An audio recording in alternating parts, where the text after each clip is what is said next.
Olá, boa tarde. São 13 horas e 20 minutos. Seja bem-vindo a mais uma edição do Jornalismo da HIT para ficar mais atualizado com o que foi destaque na semana no Brasil e também no mundo. Eu sigo na sua companhia até as 2 da tarde. Para começar, vamos fazer um giro de notícias com o que foi mais importante esta semana. Roda. A guerra entre Israel e o grupo terrorista Hamas já dura há mais de um mês. O número de mortos passou dos 10 mil e a situação entre os civis na faixa de Gaza é cada vez mais preocupante com o aumento de doenças. O Senado aprovou, com várias mudanças, a reforma tributária que o governo acredita que será aprovada ainda este ano. O texto voltou à Câmara dos Deputados para uma última votação. Cientistas do Observatório de Mudanças Climáticas da União Europeia avisaram que este ano será o mais quente da história, culpa dos gases do efeito estufa e do fenômeno El Niño. Dados da Organização Pan-Americana de Saúde revelaram que 300 milhões de pessoas sofrem de depressão ao redor do mundo. E na América do Sul, o Brasil é quem tem mais cidadãos com esse tipo de problema. E os moradores da cidade de São Paulo ficaram quase uma semana sem luz. Um apagão provocado por uma tempestade que derrubou o fornecimento de energia administrado pela empresa Enel. Este problema da falta de luz deu muita dor de cabeça a milhões de pessoas, trazendo também prejuízos financeiros. E justamente pensando em contribuir para aqueles que tiveram perdas, seja pela comida que precisaria ficar na geladeira, como também de comércios que não puderam trabalhar, nós recebemos aqui o Leandro Nava, advogado, professor universitário e mestre em Direito Digital. Leandro, seja bem-vindo. Muito obrigada pela sua presença. Agradeço. Leandro, para a gente começar, vez ou outra ficar sem luz é normal, mas do modo que nós vivenciamos há uma semana, não é. Exatamente. É um prazer estar aqui, é uma grande oportunidade. Parabéns pelo trabalho de todos vocês aqui da HIT TV, especial do jornal. E realmente é uma situação que pode acontecer, temos um problema no fornecimento de energia. Porém, esse excesso que aconteceu, aí já sai de um caso fortuito, uma situação qualquer, uma batida de um carro num poste, a queda de energia, uma árvore qualquer. Ou uma força maior, que foi o caso aí do vendaval, que gerou uma série de problemas na Grande São Paulo, ABCDMR. E ou uma outra situação, tirando esse caso de força maior e caso fortuito, é o excesso sem a energia. Isso para nós, Bia, é um grande problema, nós consumidores. Isso gera direitos com relação a quem sofreu, seja os danos aí de reparação, tanto na sua empresa, seu restaurante, quanto na sua casa. Ou seja, virou um motivo para pedir indenização. Exatamente. Existe aí a possibilidade de pleitear indenização, preenchido alguns requisitos legais. E, Leandro, nossa equipe de reportagem foi até um restaurante que fica no bairro do Campo Belo conversar com o proprietário, que, aliás, é seu xará, Leandro Dias, que ficou dias sem luz e, consequentemente, teve muito prejuízo. O proprietário desse restaurante na Zona Sul de São Paulo diz que jamais imaginou passar por uma situação como essa. Há 10 anos, nesse prédio, o comércio nunca havia sofrido nada parecido. A gente nunca teve um problema de ficar mais do que 4, olha, não me recordo mais do que 4 horas fechado por conta de luz. Isso não. Então, é a primeira vez que ocorre uma situação como essa. Depois do temporal do último dia 3 de novembro, Leandro Dias até tomou medidas de precaução, mas seria apenas emergencial, por um curto período. Guardou alguns alimentos nesta câmara fria para conservar ao menos parte de seu estoque. Conforme o tempo foi passando no escuro, ele tentou alugar um gerador, mas o preço estava nas alturas. Foi aí que o empresário teve uma ideia para reduzir um pouco de todo o prejuízo que ainda estava por vir. O que a gente vai fazer é agora, no almoço, umas paelhas enormes aqui. Então a gente já está com a equipe toda mobilizada, a galera está aqui se organizando, lavando tudo e tal. A gente vai descer tudo para cá e nós vamos fazer uma paelha na rua, galera. Uma não, várias paelhas na rua. É o limão que a gente tem, é a limonada que a gente está fazendo. Tudo isso foi feito no último sábado, às pressas e à luz de velas. A ideia deu certo. Em pouco tempo, todas as porções preparadas foram vendidas. Mas ninguém tinha noção do tamanho do problema. Algumas regiões da Grande São Paulo ficaram praticamente uma semana sem energia elétrica. A Enel havia anunciado que resolveria a questão até o final do dia 7 de novembro, a última terça-feira, mas não conseguiu cumprir o prazo em todos os locais afetados. Aqui no restaurante do Leandro, a luz voltou na noite de domingo. Foram mais de 48 horas sem energia e um prejuízo estimado em 25% do faturamento total do mês. O final de semana, para todo mundo que trabalha com restaurante, é o melhor momento. Sexta, sábado e domingo é quando as pessoas efetivamente saem de casa para comer, para se divertir, essa coisa toda. E não ainda contente, esse final de semana que passou era o final de semana de Fórmula 1. Então a gente inclusive tinha reservas de um pessoal de Fórmula 1 que vieram fora de São Paulo para assistir o Grande Prêmio e a gente tinha várias reservas aqui na casa e a gente perdeu também. O empresário já acionou o Departamento Jurídico do Comércio e agora estuda entrar com uma ação contra a Enel. É algo que a gente está considerando. Não é uma decisão tomada, mas é algo que a gente está considerando. E o Leandro está sendo a voz de outros milhões de empreendedores que foram prejudicados pelo apagão. E ele tem uma pergunta para você, Leandro. Analisando aqui o nosso cenário, que é um cenário de restaurantes, eu queria entender se é possível a gente conseguir alguma retratação da Enel pelo fato de ter perdido um bocado de coisa na geladeira. E quem perdeu basicamente tudo que tinha nos freezers, como funciona isso, como vai funcionar isso? E é possível comprovar essa perca mesmo sem ter filmado itens indo para o lixo ou, enfim, talvez tendo ali uma nota fiscal à mão para poder comprovar isso para a Enel. Olha só, primeiro, Xará, infelizmente foi um problema que você sofreu, mais milhões de pessoas, mais de 2 milhões e 100 mil pessoas sofreram com esse problema. No seu caso aqui estamos falando de pessoa jurídica, estabelecimento comercial direcionado ao ramo alimentício. O Código de Defesa do Consumidor também é aplicado a você porque nesse caso você é o consumidor final daquele serviço que é fornecimento de energia. Em regra, o que você precisa aí? Por mais que o Código de Defesa do Consumidor traga o artigo 6º, inciso 8º, que é a inversão do ônus da prova, tá? Ou seja, você é a parte mais vulnerável, não teria necessidade de provar o seu prejuízo, é muito importante, sim, que você relacione da forma mais completa e detalhada todos os prejuízos nas quais você sofreu. Nota fiscal, se tiver sim foto, é fundamental, gravação dos produtos sendo jogados fora. É uma fala que o nosso telespectador aqui da RIT fez menção muito importante e aplicado a todos aí os comércios. Nesse final de semana, não só os restaurantes, bares, restaurantes, hotéis tiveram problema, porque além daqui da capital de São Paulo, termos aí o Grande Prêmio de Fórmula 1 do Brasil, nós também tivemos o feriado. Então, tudo isso gerou um grande problema da acomodação dos alimentos. Então, cada pessoa jurídica, cada empresa que sofreu esse problema, guarde as notas fiscais, pegue declarações das pessoas, faturamento mensal, que foi mencionado aí na reportagem, uma estimativa de 25%, você precisa levar esse conhecimento. Procedimento que você deve tomar, reclamação administrativa inicialmente na Enel e depois, aí sim, uma demanda judicial. Mas falaremos sobre isso já já.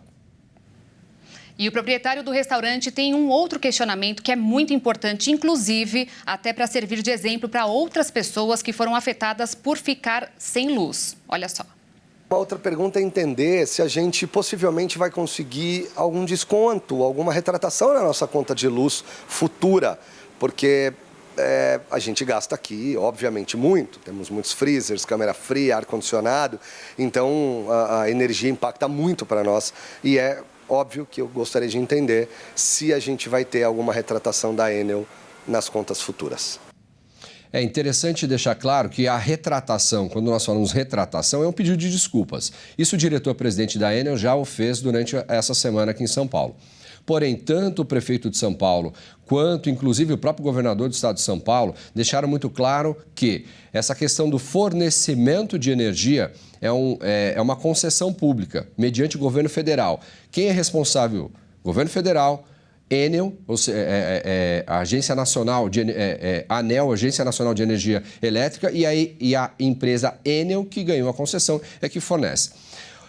Em regra, nós temos aí um descritivo de número 1000 de 2021, na qual traz todas as observações e os procedimentos que tanto a pessoa física quanto a jurídica pode solicitar. É fundamental levar em consideração que, quando não ocorrer o fornecimento de energia, no caso desses 2, 3, 5, até 7 dias determinadas pessoas e empresas ficaram sem o fornecimento, faça a notificação, a reclamação administrativa junto aos canais de contato da Enel, seja aplicativo, telefone ou até mesmo pelo próprio site, requerendo, é seu pedido, sua obrigação, requerer o desconto no faturamento. Ou seja, naquela sua fatura. Como será calculado? Pega-se aí uma estimativa do que foi gasto no período anterior e multiplica pelo dia sem fornecimento de energia. Mas aqui vai um parêntese de uma forma bem rápida. Esse pedido já está sendo feito pelo Ministério Público do Estado de São Paulo, juntamente com o PROCON, que deram 15 dias, no caso, o Ministério Público, para a Enel trazer uma proposta indenizatória financeira para todos os consumidores que ficaram afetados com esse apagão. Leandro, eu agradeço muito a sua participação hoje conosco aqui. Nós vamos acompanhar todo vamos desmembrar esse assunto ainda mais, porque com certeza terá muito pano para manga ainda esse assunto. Muito obrigada pela sua presença mais uma vez. Muito obrigado pela participação. Obrigada. Bom, então vamos seguir falando também que nós acompanhamos o que está acontecendo lá no Oriente Médio. Saiu um novo levantamento apontando um número de mais mortos na guerra, que já passou dos 12.400. E os brasileiros que estão esperando para voltar para casa continuam aguardando. O embaixador Alessandro Candeias, representante do Brasil à Palestina, afirmou que o pré-requisito para a abertura da fronteira para o deslocamento dos estrangeiros contemplados com autorização para deixar o território é a passagem de um comboio de ambulâncias com feridos, que tem prioridade na fila para cruzar a passagem. 34 brasileiros e seus familiares ainda aguardam a saída da faixa de Gaza pela passagem de Rafah, na fronteira com o Egito, onde uma aeronave da Presidência da República, com médico, enfermeiro e um psicólogo da Força Aérea Brasileira, esperam o grupo para partir para o Brasil. E, de acordo com Candeias, não existe perspectiva para o deslocamento desses veículos, pois há hospitais cercados e atacados. Nas últimas horas da sexta-feira, os ataques contra o hospital Al-Shifa foram mais intensos. A equipe dos Médicos Sem Fronteiras relatou uma situação catastrófica. Ontem, o diretor da Organização Mundial da Saúde, Tedros Adhanom, afirmou que o sistema de saúde na faixa de Gaza está de joelhos e que metade dos 36 hospitais estão sem funcionar. E, no entanto, de alguma forma continua a prestar alguns cuidados que salvam vidas. A melhor forma de apoiar os profissionais de saúde e as pessoas que eles servem é dando-lhes as ferramentas de que necessitam para prestar esses cuidados. O diretor da OMS também citou 25 ataques contra estabelecimentos sanitários em Israel desde o início da guerra, em 7 de outubro. Após o ataque sem precedentes lançado pelo Hamas em Israel, e pediu um aumento da ajuda humanitária através do posto de Rafah, na fronteira com o Egito. Além dos 34 brasileiros e familiares já autorizados a deixar a faixa de Gaza, há um segundo grupo de cerca de 40 pessoas na região à espera de serem incluídas em uma próxima lista. Trata-se de brasileiros e parentes próximos que demonstraram interesse na repatriação após a escalada do conflito e da crise humanitária. Portanto, depois do envio de documentos deste grupo inicial de 34 pessoas que solicitou a saída de Gaza logo nos primeiros dias da guerra, em outubro. Outro assunto muito comentado esta semana, aliás, faz uns 40 anos que o assunto é discutido, foi a reforma tributária. O Senado aprovou o projeto que sofreu alterações e, por isso, voltou para a Câmara dos Deputados. Para explicar melhor para a gente o que isso vai significar para todos nós, eu vou conversar com o advogado jurídico, mestre em Direito e Economia pela Universidade de Lisboa e sócio do BPIF Advogados Associados, René Inácio. Boa tarde, René. Boa tarde. Obrigada pela sua presença aqui hoje, viu? Então, para a gente começar, do jeito que está a reforma tributária, ela vai beneficiar as classes de menor ou maior renda ou as duas? Na verdade, nesse momento, a gente pode dizer que a reforma tributária ela visa um reequilíbrio da tributação para os contribuintes, né? Então, nesse momento, como tem... Desculpa. Então, nesse momento, há na verdade, nesse momento, há um reequilíbrio do sistema de tributação no Brasil, e por conta disso, a gente não pode dizer que os menos favorecidos estão sendo beneficiados ou os mais favorecidos são desbeneficiados, porque, na verdade, há um reequilíbrio da tributação no Brasil. E, Renê, para nós darmos seguimento, cashback, que é a devolução do imposto pago. Muitas empresas usam esse mecanismo que, no caso delas, não tem nada a ver com o imposto, mas serve para atrair clientes. Qual que é a diferença na reforma tributária? O cashback, quando ele é utilizado no mercado, ele tem a intenção de trazer para a pessoa que compra um retorno daquilo que ela gastou para que ela possa gastar novamente numa compra futura. Na reforma tributária, a ideia é basicamente a mesma, entretanto, visa melhorar o poder de compra daqueles que são menos favorecidos. Então, aqueles contribuintes que são menos favorecidos, eles vão ter a possibilidade de ter um desconto, ou, na verdade, um valor do imposto que eles pagaram, um retorno para que eles possam reutilizar em novas compras futuras. E está prevista também uma cesta básica com imposto zero e uma um pouco mais extensa com desconto de 60%. Existe alguma dificuldade em criar estas relações, uma vez que o Brasil é muito grande? As cestas básicas que estão previstas aí na reforma tributária, na verdade, são duas, né? Uma com tributação zero e outra com a tributação reduzida. O intuito dessa lista sempre é beneficiar aqueles que têm menor condição financeira para que eles tenham acesso a alimentos e produtos essenciais. O grande problema da reforma tributária e da lista é que é muito difícil a gente conseguir dizer o que é de fato essencial. E aí a lista, que era para ser de poucos produtos, talvez com uma essencialidade bem restrita, na verdade acaba se tornando uma manobra para que os políticos coloquem produtos que tenha maior favorecimento para alguns setores econômicos. Então, na verdade, esse é a grande interrogação que a reforma tributária traz, justamente quantos itens vão constar nessa lista e se de fato essa lista vai beneficiar aqueles que precisam. Certo. E no final das contas, a carga tributária não vai cair. Dá para dizer que vamos apenas tomar um banho e mudar de roupa, mas continuarmos sendo nós mesmos?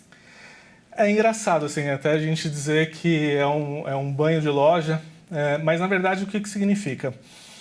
Quando se a gente pensar que é um banho de loja, que a gente só vai tomar um banho e trocar de roupa, na verdade a gente então está trocando de roupa e colocando a roupa certa, porque os países que estão na OCDE já estão nesse sistema de tributação mais simplificado há mais de 30 anos. Alguns países da América Latina também, que são nossos vizinhos, também já utilizam dessa forma de tributação mais simplificada. Ou seja, então a gente está dizendo que faz basicamente 30 anos que o Brasil está se vestindo com a roupa errada, né? Então, assim, nesse cenário, se a gente puder fazer esse paralelo, com certeza é uma roupa nova. Agora, quanto essa roupa nova vai melhorar para os contribuintes do Brasil? Acho que os contribuintes do Brasil eles esperavam uma redução da carga tributária. Isso já é claro que não vai acontecer. Então, assim, talvez, olhando nesse cenário de redução de carga tributária que os contribuintes esperavam, talvez sim seja apenas uma troca de roupa e um banho no que a gente já tem. Então, já que você deixou essa dúvida sobre se vamos trocar ou não, se a roupa está boa ou não, agora uma pergunta pessoal. Qual é a sua avaliação da reforma? Eu acredito que a reforma tributária ela é realmente necessária, porque o nosso sistema tributário ele é muito complexo e isso inviabiliza alguns negócios. Muitas empresas que são estrangeiras olham para o Brasil e olham a nossa carga tributária, a nossa forma de calcular os impostos e colocam isso como um impedimento. Então, na verdade, o que acontece hoje é uma reestruturação daquilo que a gente já deveria fazer e o que já acontece no restante do mundo. Então, a gente, tendo essa reforma tributária e isso acontecendo de forma rápida, com certeza, para um futuro, outras empresas que ainda não estão no Brasil podem olhar para o nosso mercado e se interessar e isso criar aumento de arrecadação, novos empregos. Então, tudo isso é válido, eu acredito na reforma tributária. Agora, acredito também que a redução da carga tributária, que é o que a gente almeja, talvez isso leve bastantes anos ainda para a gente experimentar, porque como os gastos, né, já vêm sendo feitos e a gente, nesse momento, não tem como baixar os nossos gastos, a gente precisa pagar as contas. Então, na verdade, a arrecadação ela vai permanecer por um bom tempo. Acredito eu que a reforma tributária, no sentido de redução de impostos, pode acontecer num segundo momento, quando essas empresas que eu mencionei talvez venham para o Brasil e isso traga um aumento de arrecadação e aí, politicamente, pode-se pensar se é um momento de redução de carga tributária ou não. E já que vai demorar tanto tempo aí para a gente sentir a diferença no bolso, eu quero saber o porquê que o setor de serviços está reclamando, pedindo um tratamento diferenciado. Dão até como exemplo as mudanças que poderão provocar, como o caso do aumento dos condomínios. Na verdade, a reforma tributária ela visava reequilibrar a tributação do consumo. Com isso, como teve uma redução dessa tributação do consumo, para equilibrar, a gente teve que aumentar a arrecadação dos serviços. Né? Essa tributação dos serviços, na verdade, a gente já sabe que vai ter um aumento, mas nesse momento ainda é um pouco cedo para a gente falar qual vai ser o aumento, porque, na verdade, a reforma tributária ela fez leis gerais, né? E a partir de janeiro serão feitas as leis complementares que aí sim estabelecerão quais são as alíquotas para cada imposto e quem serão os contribuintes. Então, na verdade, nos serviços, ainda vai ter uma lista de quais serviços que serão tributados e qual será a alíquota desse serviço. Então, assim, com certeza a gente vai sentir um aumento no setor dos serviços, até para que feche as contas. Mas, nesse momento, é difícil a gente dizer quanto. Talvez, com ajuste de preço e negociações, em alguns casos, a gente não sinta isso no bolso. Tá certo. Eu sei que isso vai ter muito assunto ainda para a gente falar. Doutor René, eu agradeço muito a sua presença aqui hoje, as suas explicações. A temperatura no Congresso, pelo que tudo indica, vai esquentar e nas ruas também. O Instituto Nacional de Meteorologia emitiu um alerta vermelho. Uma nova onda de calor chega ao seu pico a partir de hoje e pode durar até depois do feriado do dia 15 de novembro. O que significa que os dias mais quentes ainda estão por vir, com expectativa de quebras de recorde de calor por todo o país. De acordo com a Climatempo, ao menos 12 estados brasileiros e o Distrito Federal devem registrar vários dias consecutivos com temperaturas pelo menos 5 graus acima do normal para novembro, ultrapassando suas temperaturas máximas já registradas. Paraná, São Paulo, Rio de Janeiro, Espírito Santo, Minas Gerais, Mato Grosso do Sul, Mato Grosso, Goiás, Distrito Federal, Tocantins, Bahia, Maranhão e Piauí. O país está diante de uma onda de calor histórica em um mês, em que normalmente a umidade se espalha de novo sobre o país, com chuvas amplas e volumosas, com radiação solar mais intensa e dias mais longos. Além dos recordes mensais, a intensa onda de calor pode estabelecer um novo recorde histórico. Segundo o Instituto Nacional de Meteorologia, a maior temperatura oficialmente medida no Brasil até agora foi de 44,8 graus Celsius em Nova Maringá, município de Mato Grosso, nos dias 4 e 5 de novembro de 2020, durante uma fortíssima e excepcional onda de calor da primavera de 2020. Com a expansão do ar seco e os ventos soprando do norte, haverá um pico de calor na capital paulista, que é um dos lugares que podem registrar recorde histórico. A Climatempo indica temperaturas em torno de 37 graus Celsius para domingo.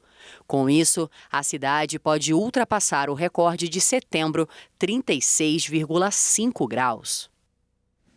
E vamos agora falar sobre um assunto que está se tornando mais comum do que deveria. A Organização Pan-Americana de Saúde divulgou esta semana mais um balanço sobre a depressão. São 300 milhões no mundo inteiro e 12 milhões de pessoas aqui no Brasil afetadas pela doença. O país, aliás, é o que tem mais pessoas com esse tipo de problema na América Latina. E não faltam diagnósticos sobre o que causa um transtorno dos chamados tempos modernos. O melhor nestes casos é falar com uma especialista.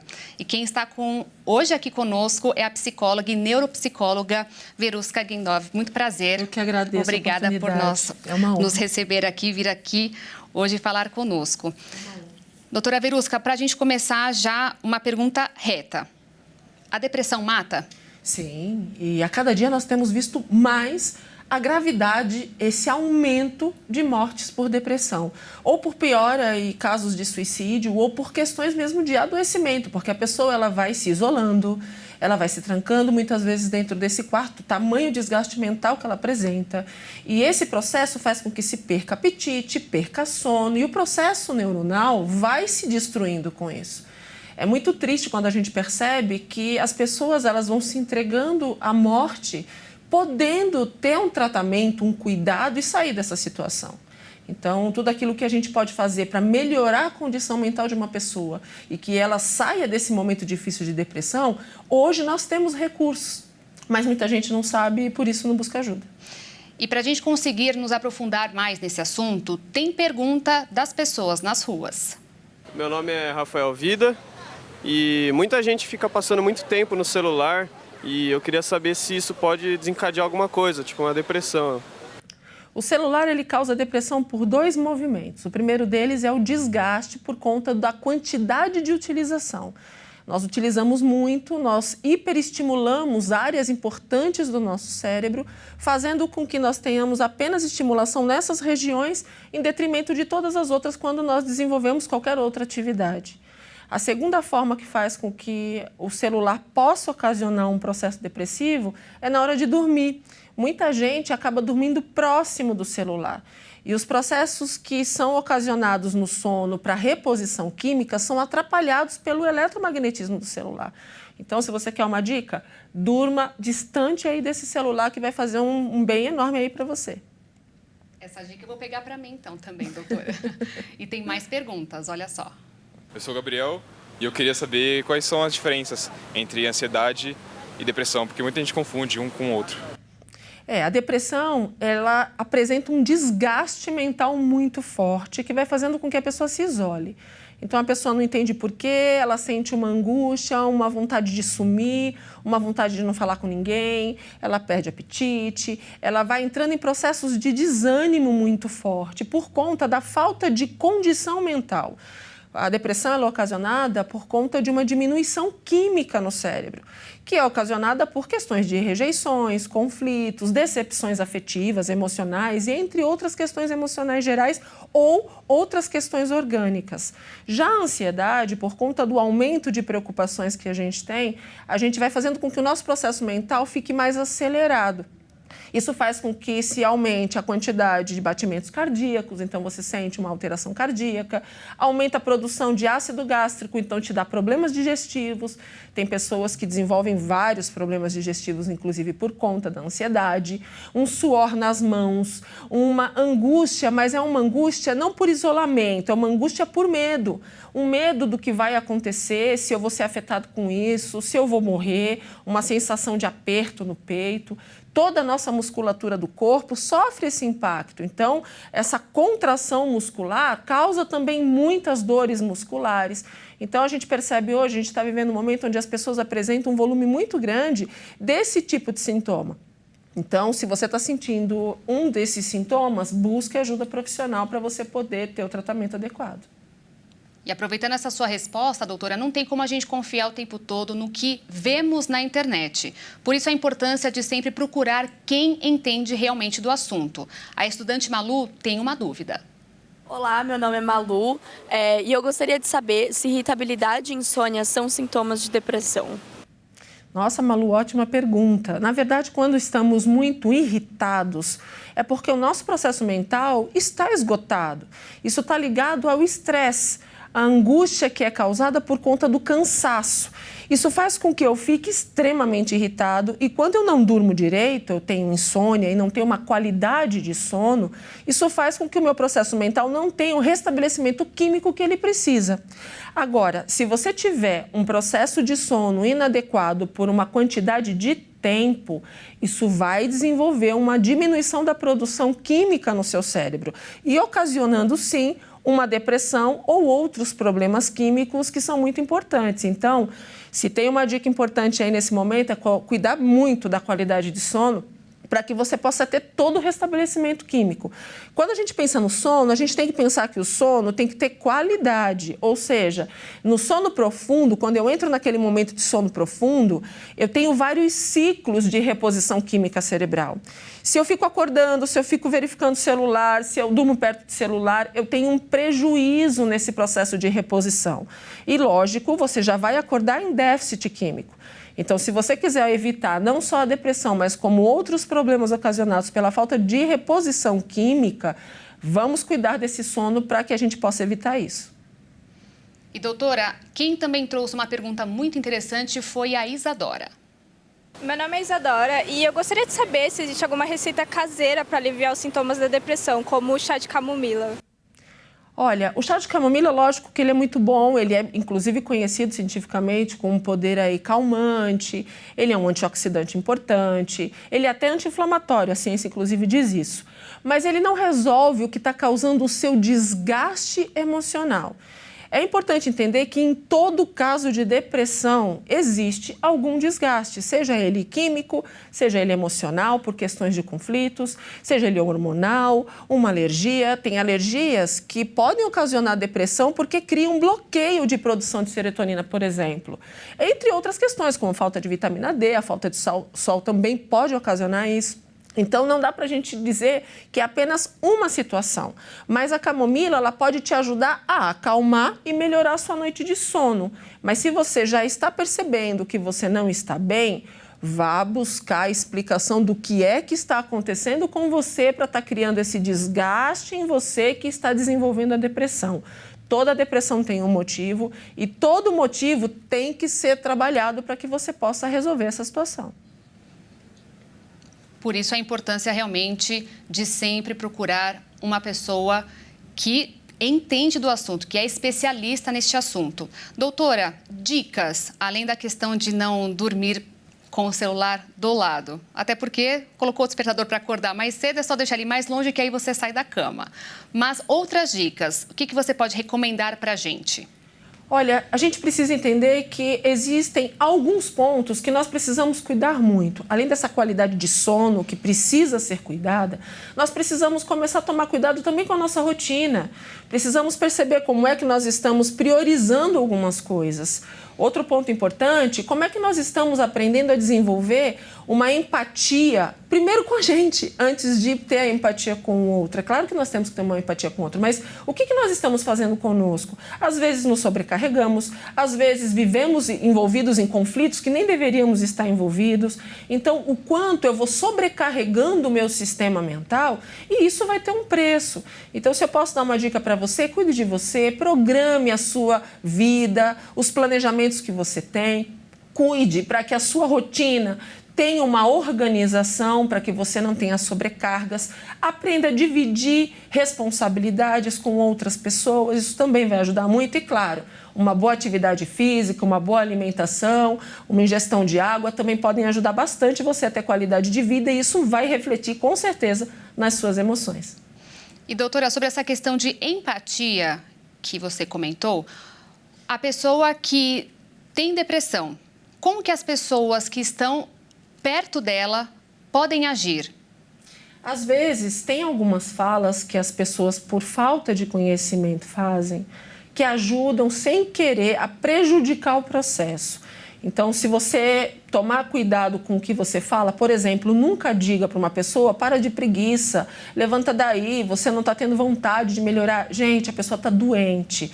Se as pessoas que convivem entendem que aquilo não é comum, que essa pessoa está apresentando um comportamento que não era da rotina dessa pessoa, então essa pessoa precisa abraçar, olhar nos olhos e dizer: eu estou com você, nós vamos buscar ajuda. Eu não vou deixar você assim. Eu entendo a sua dor. O olhar nos olhos e a compaixão, a empatia pelo outro, fazem com que essa pessoa perceba que ela está sendo acolhida. O acolhimento faz toda a diferença. A depressão é uma doença grave, é uma doença séria, e quando a pessoa chega a ponto de não conseguir levantar da cama, é porque o sistema cerebral dessa pessoa já está num prejuízo muito agudo. E a gente precisa fazer alguma coisa. Então, olhe nos olhos e exerça esse acolhimento que vai fazer toda a diferença. Doutora Verusca, muito obrigada pela sua participação. Infelizmente, não temos mais tempo, mas não faltará oportunidades. Eu que agradeço. Então, eu agradeço a sua companhia neste sábado. Agora são 13 horas e 58 minutos. Você fica agora com um momento para acompanhar o missionário R.R. Soares no programa Show da Fé. Um excelente fim de semana. Tchau.